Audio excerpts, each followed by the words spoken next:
ನೀವು ಕರಿಜೀರಿಗೆ ಕಷಾಯ ಮಾಡ್ತಾ ಇದ್ದೀರಿ.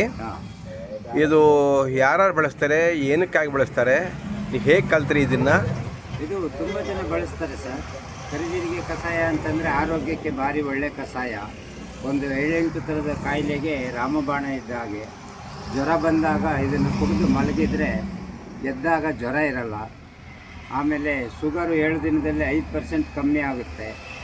ಆಮೇಲೆ ಗ್ಯಾಸ್ಟ್ರಿಕ್ಕು ಎದೆ ಚುಚ್ಚ ಇದ್ದಾಗ ಕುಡಿದ್ರೆ 5 ನಿಮಿಷದಲ್ಲಿ ನಿಂತು ಹೋಗುತ್ತೆ. ಹಾಗೂ ಇದನ್ನು ಸರಿಯಾದ ರೀತಿಯಲ್ಲಿ ಬಳಸಬೇಕು. ಶುಗರ್ ಇರೋರು ಬೆಳಗಿನ ಜಾವದಲ್ಲಿ ಬರೀ ಹೊಟ್ಟೆಯಲ್ಲಿ ನೀರು ಮುಟ್ಟೋಕ್ಕಿಂತ ಮುಂಚೆ ಕುಡಿಬೇಕು. ಉಬ್ಬಸ ಇರೋವರಿಗೂ ಆಗ್ತದೆ. ದಮ್ಮು ನಡೆದಾಡೋಕ್ಕಾಗಲ್ಲ, ಉಬ್ಬಸ ಅಂತ ಹೇಳ್ತಾರಲ್ಲ, ಅದಕ್ಕೂ ಆಗ್ತದೆ. ಅವರು ಅದನ್ನು ಬೆಳಗಿನ ಜಾವದಲ್ಲಿ ಬರೀ ಹೊಟ್ಟೆಗೆ ಕುಡಿಬೇಕು. ಸಂಜೆ ಹೊತ್ತಿನಲ್ಲಿ ಊಟ ಎಲ್ಲ ಆಗಿ ಮಲಗೋ ಟೈಮ್ನಲ್ಲಿ ಸ್ವಲ್ಪ ಕುಡಿಬೇಕು. ಇದರಿಂದ ತುಂಬ ಥರದ ಕಾಯಿಲೆ ವಾಸಿ ಆಗ್ತದೆ. ಕಿಡ್ನಿಯಲ್ಲಿ ಕಲ್ಲಿದ್ದರೆ ಕರಗ್ತದೆ. ಜೀವಕ್ಕೆ ಸ್ಟ್ರೆಂತ್ ಕೊಡ್ತದೆ. ನಡೆದಾಡ್ಲಿಕ್ಕೆ ಆಗದೆ ಇದ್ದವರಿಗೆ ಜೀವಕ್ಕೆ ಸ್ವಲ್ಪ ಸ್ಟ್ರೆಂತ್ ಕೊಡ್ತದೆ. ಹಾಗೂ ಮನೆಯಲ್ಲಿ ಹೆಂಗಸರುಗಳಿದ್ದವರು ಕೈ ಕಾಲು ಊದಿರುತ್ತಲ್ಲ, ಅವರು ಈ ಕರಿಜೀರಿಗೆ ಕಷಾಯವನ್ನು ಕುಡಿದ್ರೆ ಆ ಕೈ ಕಾಲು ಊದೆಲ್ಲ 3 ದಿನದಲ್ಲಿ ಇಳಿದು ಹೋಗ್ತದೆ. ಆರೋಗ್ಯಕ್ಕೆ ಭಾರಿ ಒಳ್ಳೆಯದು. ನೀವು ಯಾರಿಗೆ ಕೊಡ್ತೀರಿ ಇಲ್ಲಿ ನಿಮ್ಮ ಅಂಗಡಿಯಲ್ಲಿ? ಇಲ್ಲಿ ತುಂಬ ಜನಕ್ಕೆ ಕೊಡ್ತಿದ್ದೀನಿ ಸರ್. ತುಂಬ ಜನ ತಗೊಂಡು ಹೋಗ್ತಿದ್ದಾರೆ. ಅವರಿಗೆ ನನ್ನ ಫೋನ್ ನಂಬರ್ನು ಕೂಡ ಕೊಡ್ತಾ ಇದ್ದೀನಿ. 4 ದಿನ ಬಿಟ್ಟು ನನಗೆ ಫೋನ್ ಮಾಡ್ತಾರೆ, ಇನ್ನೊಂದು ಬಾಟ್ಲಿ ಬೇಕು ಅಂತೇಳಿ. ಹಾಗೆ ನಿಮ್ಮ ಗೆಳೆಯರಿಗೆ ಅದಕ್ಕೆ ಸ್ವಲ್ಪ ಕೊಡ್ತೀರಾ? ಅವರಿಗೆ ಒಂದು ಎಷ್ಟು ಕುಡಿಬೇಕು ಅಂತ ತೋರ್ಸಕ್ಕೆ ಕೊಡ್ತೀನಿ ಸರ್. ಕೊಡಿ ನೋಡೋಣ.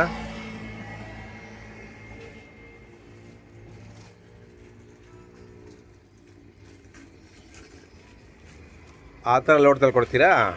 ಈ ರೀತಿ ಲೋಟದಲ್ಲಿ ಸಾಕು. ಹಾಂ.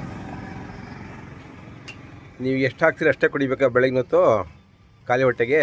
ಬೆಳಿಗ್ಗೆ ನಾವು ಇಷ್ಟಿಷ್ಟು ಹಾಕಿದ್ದು ಕುಡಿದ್ರೆ ಸಾಕು ಸರ್. ಓಕೆ. ಒಂದು ಬಾಯಲ್ಲಿ ಎಷ್ಟು ಅಷ್ಟು ಬಾಯಿ ಮುಕ್ಕಳಿಸಿ ಕುಡಿಬೇಕಾ? ಒಂದು ಹಲ್ಲು ನೋವಿದ್ದವರು 5 ನಿಮಿಷ ಬಾಯಿ ಮುಕ್ಕಳಿಸ್ಬೇಕು. ಓಕೆ. 5 ನಿಮಿಷ ಬಾಯಿ ಮುಕ್ಕಳಿಸಿದ್ರೆ 15 ನಿಮಿಷಕ್ಕೆ ಹಲ್ಲು ನೋವು ಕಮ್ಮಿ ಆಗ್ತದೆ. ಹಂಗೆ. ಓಕೆ. ಅಣ್ಣ, ನೀವು ಯಾರು ಕುಡಿದಿದ್ದೀರಾ? ತಮ್ಮ ಹೆಸರು ಪರಿಚಯ ಮಾಡ್ಕೊಳ್ಳಿ. ನನ್ನ ಹೆಸರು ಮಹಾದೇವ್ ಅಂತ. ಮುನ್ಸಿಪಲ್ ವರ್ಕ್ಸಲ್ಲಿ ಕೆಲಸ ಮಾಡ್ತಾಯಿದ್ದೀನಿ. ನನಗೆ ಇವ್ರು ಪರಿಚಯ ಆಗಿ 1 ವರ್ಷ ಆಗಿದೆ. ಆಗಿಂದನೂ ನಾನು ಬಂದು ಕುಡಿತಾ ಇದ್ದೀನಿ. ನನಗೆ ಹಲ್ಲು ನೋವಿತ್ತು.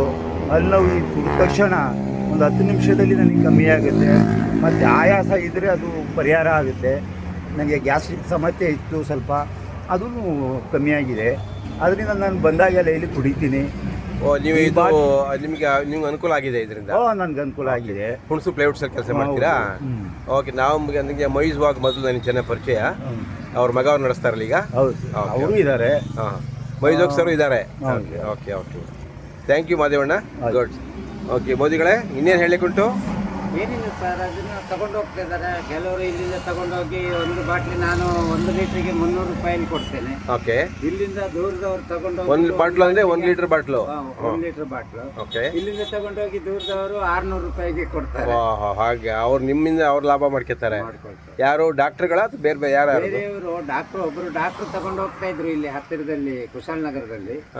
ಅವರಿಗೆ ನಾವು ಹೋಗಿ ಬರೋ ದಾರಿ ಅಲ್ವಾ, ಅದರಿಂದ ನಾನು ಅವರಿಗೆ ಕೊಡೋದು ನಿಲ್ಲಿಸಿದೆ. ನನ್ನ ಹೆಸರು ಕೆಟ್ಟು ಹೋಗ್ತದೆ ಅಂತ. ಬೇಡ ಅದಕ್ಕೆ. ಅಂದರೆ ಇದು ಈ 300 ರೂಪಾಯಿ ಅದು ಸರಿಯಾದ ಬೆಲೆ ಅದಕ್ಕೆ. ಅದೇ ಕರಿಜೀರಿಗೆ ಬೆಲೆ ಜಾಸ್ತಿ. ಆಮೇಲೆ ಅದಕ್ಕೆ ಇನ್ನೇನು ಹಾಕ್ತೀರಿ? ಇದು ಹಾಕ್ತಿರಲ್ಲ ಏನು, ಬಜೆ ಹಾಕ್ತೀರಿ, ಓಮ್ ಕಾಳು, ಇದು ಹರ್ಬ್ಸ್ ಎಲ್ಲ ಹಾಕ್ತೀರಿ. ಹರ್ಬ್ಸ್ ಎಲ್ಲ ಬೇರೆದೆಲ್ಲ. ಒಳ್ಳೆಯದಾಗಲಿ. ನಿಮ್ಮ ಈ ಸೇವೆ ಮುಂದೆ ಹೇಗೆ ಕಲ್ತ್ರಿ ಇದನ್ನು ನೀವು? ಇದು ನಮ್ಮ ಹಿಂದೆ ನಮ್ಮ ತಾತ ಮಾಡ್ತಾ ಇದ್ರು. ಓಕೆ. ಈ ಕೊರೋನಾ ಅಂತ ಬಂತಲ್ಲ, ಅದಕ್ಕೆ ಕರಿಮಾರಿ ಅಂತ ಹೆಸರಿತ್ತು ಹಿಂದೆ. ಅದಕ್ಕೆ ಈಗ ಕೊರೋನಾ ಅಂತ ಸರ್ಕಾರದವರು ಹೆಸರಿಟ್ಟಿದ್ದಾರೆ. ಅದರ ಆ ಟೈಮ್ನಲ್ಲಿ ನಮ್ಮ ತಾತ ಮಾಡ್ತಾ ಇದ್ರು. ತುಂಬಾ ಜನ ಬದುಕಿದ್ದಾರೆ ಅದರಿಂದ. ಅದನ್ನ ನಾನು ಜ್ಞಾಪಕ ಇಟ್ಕೊಂಡಿದ್ದೆ. ಓಕೆ. ಅದನ್ನ ಈಗ ನಾನು. ಒಳ್ಳೆಯದಾಗಲಿ. ಜನಕ್ಕೆ ಆರೋಗ್ಯನೂ ಚೆನ್ನಾಗಿ ಆಗಾಗ ನೋಡ್ಕೊಳ್ಳಿ. ಆಯಿತು. ಸೊ ನಿಮ್ಮ ಕರಿಜೀರಿಗೆ ಕಷಾಯ ಪ್ರಚಾರಕ್ಕೆ ಬರಲಿ. ಆಯಿತು. ಹೆಚ್ಚು ನಿಮಗೂ ಕೂಡ ನಿಮ್ಮ ಸೇವೆ ಸಲ್ಲಲಿ. ಆರೋಗ್ಯವನ್ನು ಚೆನ್ನಾಗಿ ನೋಡ್ಕೊಳ್ಳೋಕೆ ಮಾಡಿರಿ. Thank you very much. ನಮಸ್ಕಾರ.